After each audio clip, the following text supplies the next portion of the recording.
Hey guys, so I'm actually a design major, and I use a lot of, the Adobe suite, so Illustrator, Photoshop.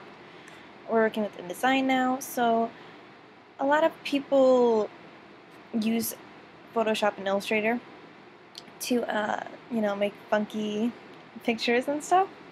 And I think a lot of people don't have, I mean, some people do, but a lot of people don't have the common knowledge that a design major might have. So, I'm gonna help y'all bitches out. So by no means am I an expert, so this is just my basic understanding. Yeah. So here's the thing.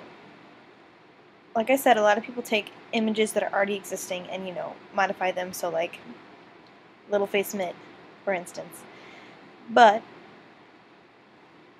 with this, a lot of times you have to modify the image itself, and it's a lot easier if you have an image that has anchor points and that you can manipulate directly through Illustrator. So, I'm here to teach you about the trace tool and the pen tool in this use, and we are going to try. It works a lot better with black and white because it doesn't make color. I'll show you the difference in a second. So here's a black and white one. And although the trace option, you can go down to Object Image Trace, and it's important to make and amend, not just make, so that you can actually fix it. That's terrifying. Probably not a good example, but there's that one. So you can actually go in and say you don't want all this grass.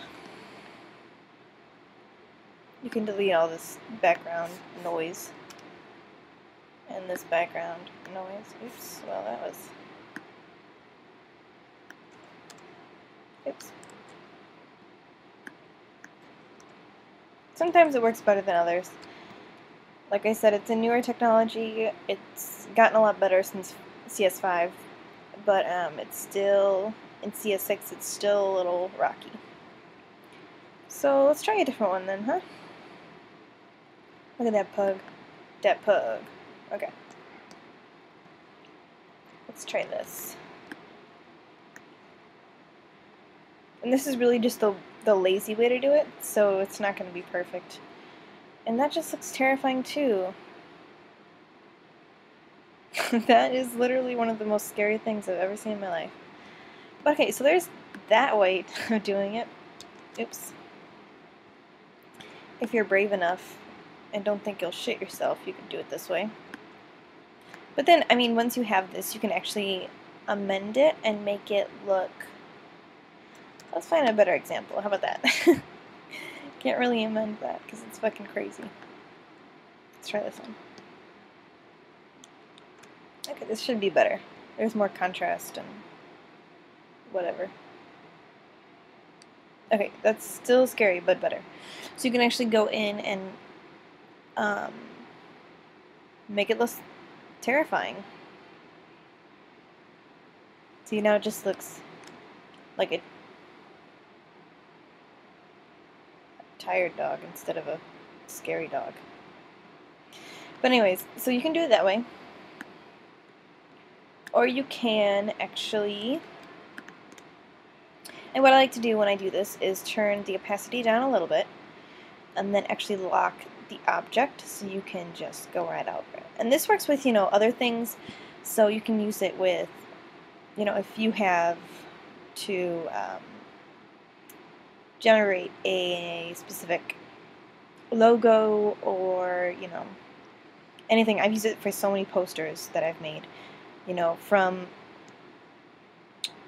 I had to create a saxophone one time, and that was really hard, and that's what I used this. Although Live Trace didn't work for that either. Maybe Live Trace isn't the best option. Hopefully they'll fix it.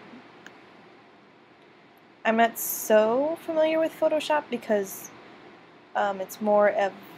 graphic design is more of a creating than altering type of field. So I'm not really completely fluent in Photoshop. I've actually only used it a couple times, to be honest. So there might be a better way in Photoshop, and like I said, I'm no expert, but this is my basic understanding. And this is what I would do if I had a poster that I needed to make a dog for or something like that.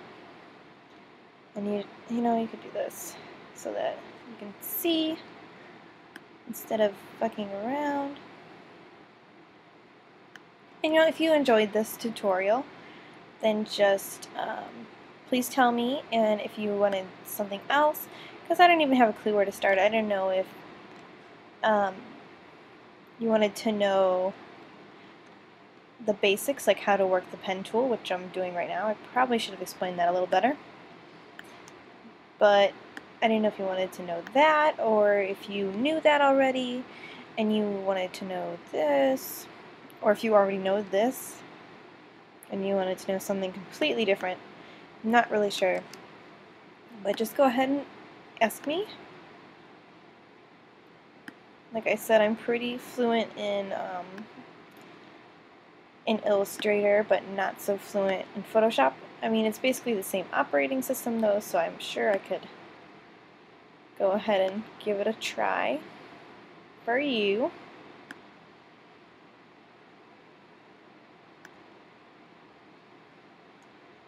And yeah, so you get the idea. So you just go around and you can manipulate the pen tool, and you just go in there, and you can actually, when you close the path, you can go ahead and pick up this live paint bucket tool, and you can well, that's strange. You can actually pick a better color than that, and hopefully it'll work. Oh, okay, there's gray. But then you go in and you make more, you know, and you create depth. So anyways, that's how you do that. And like I said, if you like this video, let me know. It's always nice to have affirmative action taken by viewers. And if you want more, go ahead and tell me what you want, and I will be happy to oblige.